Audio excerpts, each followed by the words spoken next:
우리가 읽은 본문인 사도행전은 사도 바울의 전도 여행을 매우 소상하고 자세하게 기록한 그런 성경이죠. 그래서 사도 바울이 예수님을 만나서 변화됐습니다.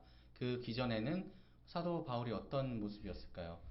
예수 그리스도를 믿는 사람들을 박해하고 잡아서 옥에 가두고 죽이기까지 하는 그런 그가 이제는 완전하게 변해서 복음 전하는 거 없이는 못 사는 그런 사람이 되었습니다. 그래서 그 발걸음 발걸음 옮겨지는 장소마다 하나님의 말씀을 전하기 위해서 애썼습니다. 그래서 사도 바울은 이 1차 여행 때 이런 지역을 통과하게 되는데 어떤 지역이냐면 갈라디아 지역입니다. 이 화면에 보시는 것처럼 1차 여행 때는 이 갈라디아 지방을 왕복해서 갔다 옵니다. 근데 이 갈라디아 지역을 가면서 전도를 했을 때에 돌에 맞기도 하고 사람들한테 쫓기기도 하고 또 욕도 먹으면서 정말 죽을 위기까지 넘기는 그 놀라운 역사 속에 참여하게 됩니다. 근데 보통 그러면 두려움 가운데 발걸음을 멈추게 했는데 이 바울은 멈추지 않았다는 겁니다. 자기 목숨 바쳐까지도 열심을 다해서 주의 복음을 전했습니다. 1차 전도 여행이 끝나고 나서 이제 2차 전도의 여행이 시작됐습니다. 2차 여행이 시작됐을 때에 이 사도 바울은 갈라디아 지방을 통과해서 옆에 있는 아시아 지방으로 넘어가려고 했습니다. 그런데 그의 발걸음이 멈춰졌다는 것이죠. 오늘 본문 6절을 보시면 성령이 아시아에서 말씀을 전하지 못하게 하시거늘 그들이 부르기아와 갈라디아 땅으로 다녀가 라고 하는 말씀이 있습니다. 무슨 얘기냐면 성령님께서 하나님의 말씀 전하는 바울의 발걸음을 막아버리신 겁니다. 근데 여기 말씀에 전하지 못하게 하시거늘 이 단어를 원어로 보면 헬라어로 콜리오라는 단어를 쓰는데 못하게 하다, 거절하다, 방해하다 라는 뜻입니다. 그러니까 하나님께서 지금 바울이 자기 생명까지 바쳐서 전하려고 했던 그 복음 가는 길을 막으셨다는 겁니다. 이상하죠. 바울은 복음 전하려고 하고 하나님은 그 길로 가지 말라고 막으시고 어떻게든지 지금 아시아 지역으로 가려고 하는데 갈 수가 없는 겁니다. 왜냐하면 성령이 말씀을 전하지 못하도록 막으셨기 때문입니다. 하나님께서 거절하셨습니다. 우리는 이해하기 조금 힘든 상황이지만 성경에서는 이 거절에 대해서 이렇게 이야기합니다. 첫 번째, 거절은 하나님의 뜻을 따르지 않았을 때 하나님께서 멈춰라 라고 하시는 겁니다. 두 번째 의미는 뭐냐면 하나님의 때가 아닐 때 기다려 라고 말씀하시는 거죠. 그리고 세 번째는 하나님의 계획하심이 더 크고 놀라운 게 준비되어 있을 때에 하나님의 복음을 전하거나 하나님의 말씀대로 살아가는 백성들에게 하나님께서 나에게 나의 계획을 물어보렴이라고 이야기하는 거절의 의미가 있다는 것입니다. 그래서 바울의 인생을 잘 살펴보시면 바울이 사울로서 살아가며 예수 그리스도를 믿는 사람들을 박해할 때는 하나님께서 그의 인생에 있어서 멈춰라 라는 거절을 하셨습니다. 그리고 나서 그에게 하나님의 때를 기다리라는 아라비아에서의 그 기다림의 시간, 기도의 시간이 있었습니다. 그리고 오늘 본문에서처럼 하나님의 더 큰 놀라운 계획이 있으니 너는 나의 음성을 듣고자 노력하며 내게 부르짖으라 라는 거절의 인도하심이 있었다라는 것을 알 수 있다는 것입니다. 자, 바울은 목숨을 바쳐서 전도여행을 떠났습니다.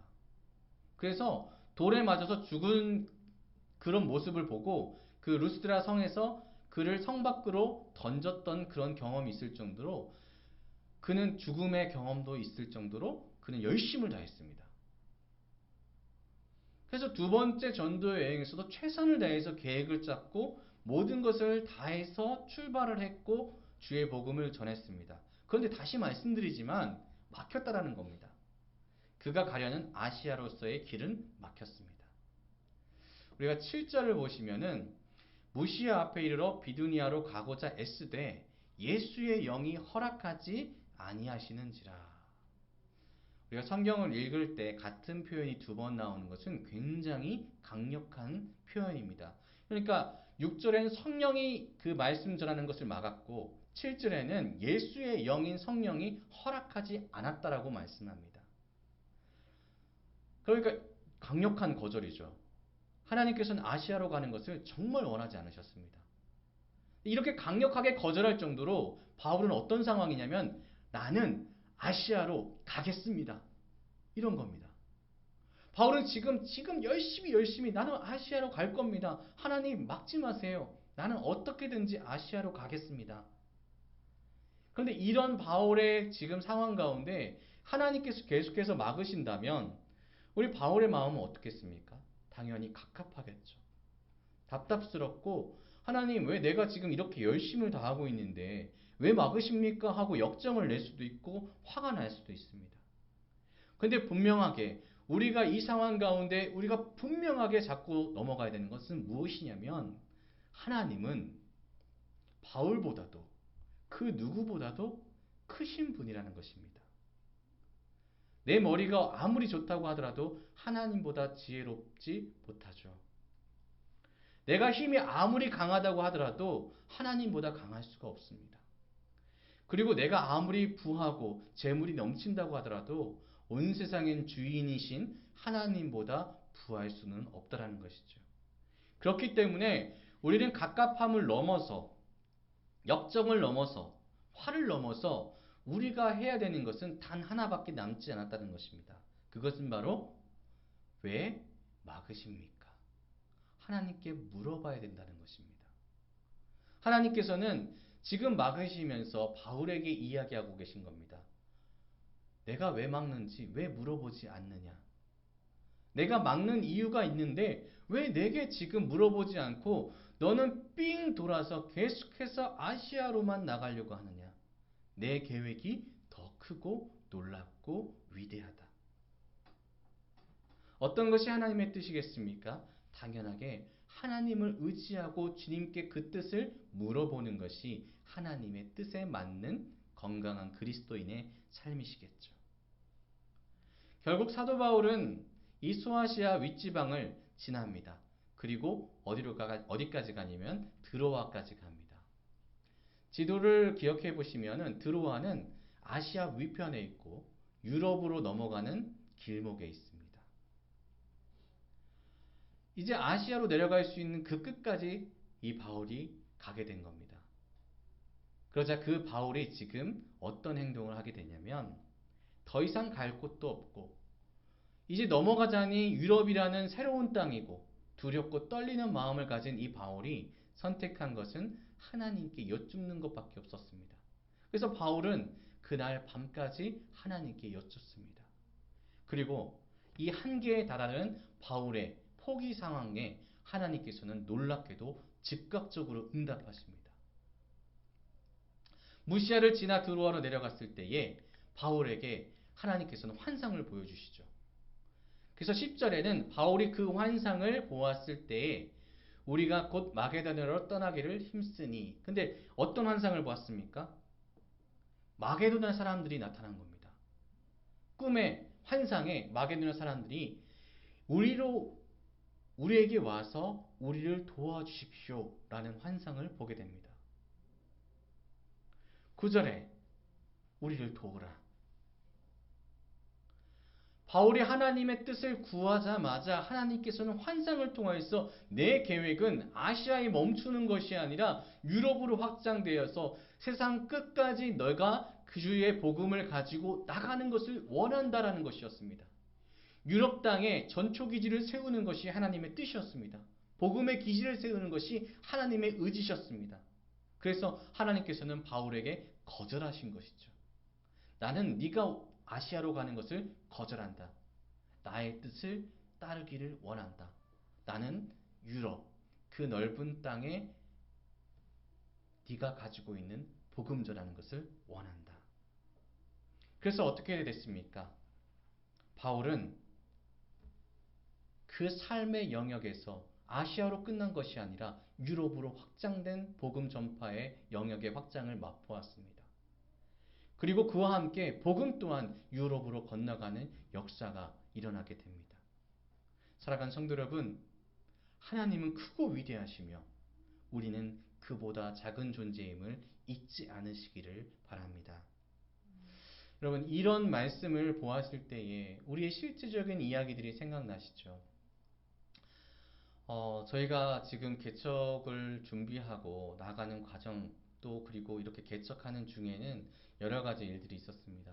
사실 작년 11월 말에 각자의 자리에서 부천에서 사역을 그만두시고 유충규 목사님께서 그리고 저는 여기 양주에서 사역을 부교육자 사역을 멈췄습니다.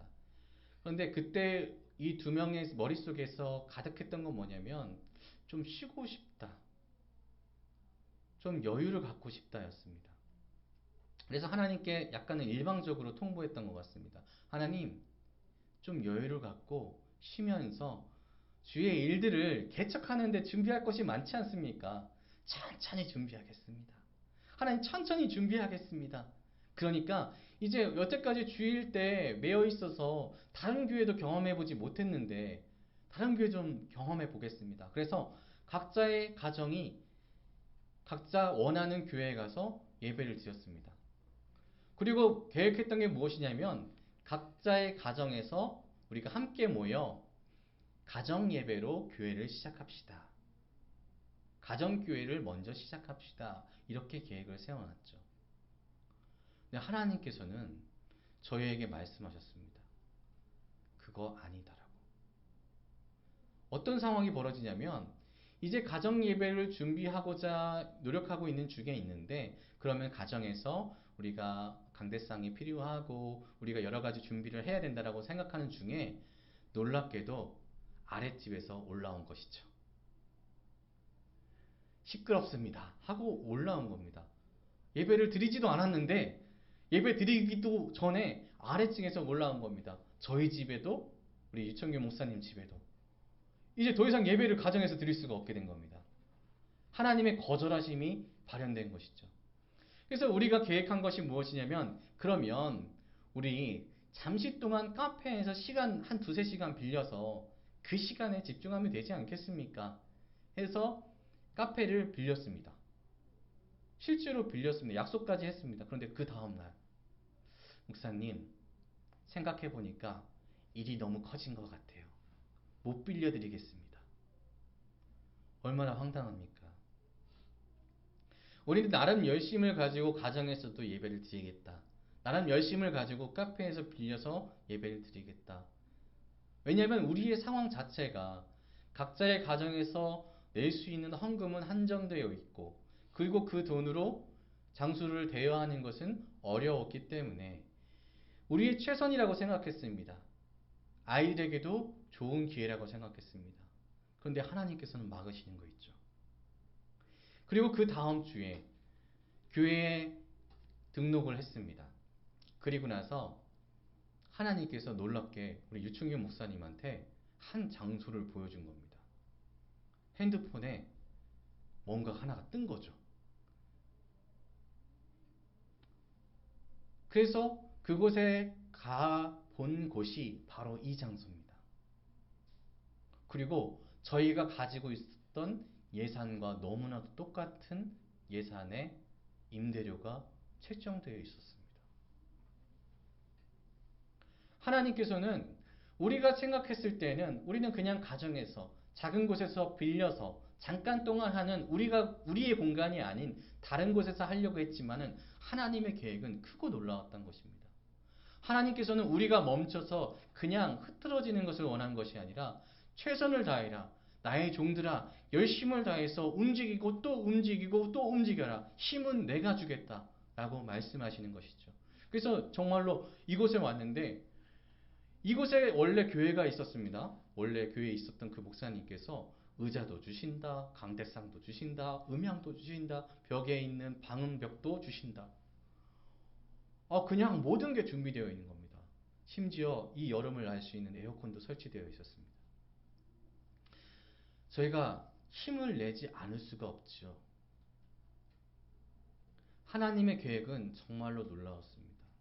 그때부터 부어주시는 하나님의 역사는 그 다음 주에 교회차가 생기고 그리고 나서 물밀듯이 하나님께서 부어주시는 우리의 걱정할 필요가 없다라고 말씀해 주시는 하나님의 부어주심이 우리에게 보여주셨습니다. 그래서 지금 하나님의 뜻대로 저희는 최선을 다해서 나가고 있습니다. 하나하나 준비하고 나가고 있죠. 우리는 하나님의 거절을 분명하게 맛보았습니다. 그리고 그 거절을 통하여서 하나님께서 어떻게 인도하시는 것을 체험했습니다. 물론 지금 저희에게 성도님들이 계시냐라고 물어보신다면 출산하신 지 얼마 안 되는 온라인으로 되어 있는 성도님 한 분과 또한 곧 출산을 앞두고 계시는 성도 한 분 외에는 또 저희의 가족으로서 저희를 도와주시기 오시는 그 가족 외에는 사실 없습니다. 그런데 두렵냐고 물어보신다면 두렵지가 않습니다. 걱정되냐고 물어보신다면 걱정이 되지 않습니다. 왜냐하면 저희가 하나님의 거절을 통하여서 하나님께 물어봤습니다. 금요일마다 기도회를 통하여서 하나님께 물어보고 수요 기도회를 통하여서 물어보고 각자의 자리에서 가정 예배를 매일마다 드리면서 물어봤을 때에 하나님께서 응답하시는 것은 무엇이냐면 내가 계획하고 준비한 것이 있으니 물어보고 그 뜻대로 최선을 다하면 된다라는 것이었습니다. 그래서 저희 교회가 이제 준비를 차곡차곡 하다가 어제 처음으로 전도를 나갔습니다. 근데 사실 전도를 하면 대학교 때도 전도를 열심히 많이 나가봤지만 무섭거든요. 혹시나 거절하지 않을까. 근데 하나님의 계획은 놀랍게도 저희 아이들을 붙여주셨습니다. 아이들이 주는 전도지는 거절하시는 분이 없습니다. 모두가 전도지를 받으면서 기쁘고 즐겁게 웃으면서 헤어지는 전도의 모임이 어제 일어나는 것을 보면서 하나님께서 준비하시는 대로 되고 있는 거구나. 그래서 담대하게 계속해서 나가려고 합니다. 사랑하는 성도 여러분, 저희가 사람이 가득한 것이 두려워서 아니면 사람이 없는 것이 두려워서 아무것도 못하고 있는 것은 하나님이 원하시지 않습니다. 움직이는 것, 하나님을 위해서 최선을 다하는 것, 또 하나님의 뜻에 맞춰 살아가는 것, 이것을 하나님께서 원하시는 것이죠. 그런데 우리는 우리의 뜻을 하나님의 뜻 위에 세워놓고 내가 하나님을 위해서 열심으로 하고 있다라는 착각에 빠질 수도 있다는 것, 이것을 잊지 않으셨으면 좋겠습니다. 혹여나 우리의 삶 가운데 내가 정말로 열심을 다하고 있는데 왜 하나님 내 앞길을 막으십니까? 라는 그런 의문이 들거든 우리는 이렇게 주님께 외쳐야 될지도 모릅니다. 하나님, 제가 잘못했습니다. 하나님, 주의 뜻이 무엇입니까? 내게 알려주십시오. 라고 이렇게 이야기했을 때에 하나님께서는 분명하게 우리에게 응답하실 것입니다. 사랑하는 성도 여러분, 주님의 능력이 우리를 새롭게 하시는 것을 믿으시나요? 주님의 계획이 우리를 주님의 거룩하신 나라, 천국으로 이끄시는 것을 믿으시나요? 사랑하는 성도 여러분, 하나님께서 나보다 나으신 분, 정말로 이 세상 어떤 그 존재보다 뛰어나신 분이심을 여러분 믿으십니까? 인정하시나요? 그 인정이 되었을 때에 우리는 분명하게 주의 뜻대로 나아갈 수 있을 줄 믿습니다. 오늘 본문 마지막 절에 바울은 이렇게 이야기하고 있습니다. 무엇을 이야기하냐면 바울이 그 환상을 보았을 때 우리가 곧 마게도냐를 떠나기를 힘쓰니 이는 하나님이 저 사람들에게 복음을 전하라고 우리를 부르신 줄로 인정함이로라. 아멘. 하나님께서 우리 함께 가는 교회 가운데 명령하셨습니다. 이 지역 가운데 양주 땅 가운데 주의 복음을 전하는 건강한 교회, 또 주의 사랑을 낮은 곳으로 우리의 이웃에게 전하는 복된 교회가 되라고 명령하셨습니다. 하나님과 함께, 동역자와 함께, 이웃과 함께라는 놀라운 명령이 우리에게 주어졌습니다. 이 명령을 받았을 때에 우리는 그것을 지키기로 힘쓰니 이는 하나님이 함께 가는 교회에게 복음을 전하라고 우리를 부르신 줄로 인정해야 될 줄로 믿으시길 바랍니다. 사랑하는 성도 여러분, 하나님의 거절 이전에 하나님을 찾으시고 우리에게 명령하신 대로 살아갈 수 있는 복된 삶을 살아가시기를 주님의 이름으로 축복합니다. 그리고 그 복을 받으셔서 늘 행복하셨으면 좋겠습니다. 기도하겠습니다.